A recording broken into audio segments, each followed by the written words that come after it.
Ассаламу алейкум, урматтуу туугандар. Азыр вакыты келип бир сыйра карап коеюн дедим. Аллага шүгүр, кандай максатта салынса, ошол максатын аткарып атат деп ойлойм. Себеби бул жакта жүздөгөн кыргыздар жүрөт, жатканы жат, кеткени кетип атат, студенттер келип атат. Кыскасы кандай максатта болсо өзүнүн максатын аткарып атат. Ошол нерсе сүйүндүрбөй койбойт. Аллага шүгүр, анан дагы жакшы жаңылык бар. Кудай буйруса, баягы 100 умраны ошону Садыр Нуркожоевичтин колдоосу менен биргеликте баардыгыбыз биякта демөөрчүлөр бар. 300 умра кылайлы деп атабыз. Ал умрага кимдер келет? Ошол илим алып жүргөндөр, Куран жаттагандар, карапайым библиодон элге жерге кызмат кылгандар, мамлекетке кызмат кылгандар, врачтар, мугалимдер, ошолордун жети областтан баардыгын карап алып келели деп атабыз. Келечекте бул көп кызмат кылат, көрөсүңөр го. Жакшы ниетте салынган, жакшы максатта салынган миң деген кыргыздар келип умрасын өтөп кетет бул жерден, Кудай буйруса иншалла. Келечекте Чубак устазга окшогон алымдар ушул жакта илим алып 10 жыл 15 жылдан барып кызмат кылышат.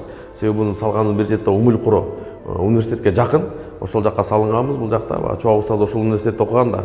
Бул жака балдарга да кийин жолун көргөзүп беребиз. Кимдер окута турган болсо, балдарын Саудияга Чубак устаз окуган университетте алындагы жолдорун көргөзүп беребиз иншалла, Кудай буйруса. Азыр эртең дагы 50 студентти тозойлу деп атабыз. Ошого даярданганы келген. Бул жакта алардын тамак ашы менен камсыздап, жолун баардыгын умра кылдырып, алар да келип, кыргыздын вакыт экен деп сыймыктанып, ушул жакта ибадаттарын кылып кетсин деп, бисмилла деп, эртең Кудай буйруса 50 студентти Майданадан бул жакка поезд менен алып келип, тамак ашын баарын уюштуруп, жакшы кылып алардын көңүлдөрүн көтөрөйлү деп атабыз. Биринчи илим алып жүргөндөр ошолордун акысы. Андан кийин Иорданияда, Египетте акырын Кудай буйруса бул жакта умрачылардын да тамак ашы менен камсыздап атабыз, бөлүп койбой. Анан булардын да көңүлүн көтөрүп, кече Максат устаздын сабагы менен апарып биякта умрачылардын баардыгын кандай компаниядан 5, 6, 10, 7 баардыгын студенттердин баарын чогултуп, Максат устаздын сабагын атайын чакырып, ифтар уюштуруп, алардын көңүлүн көтөрүп келдик. Себеби булар да биздин кыргыздар, бир туугандар. Кудай буйруса ушул максатта иштеп аткан Аллага шүгүр. Алар да кубанычында чек жок, сүйүнүшүп атат. Ушундай кыргыздын вакыфы бар экен деп, Кудай буйруса дагы чагылдырып көргөзүп берип турабыз. Аллах таала умраңыздарды кабыл кылсын иншалла.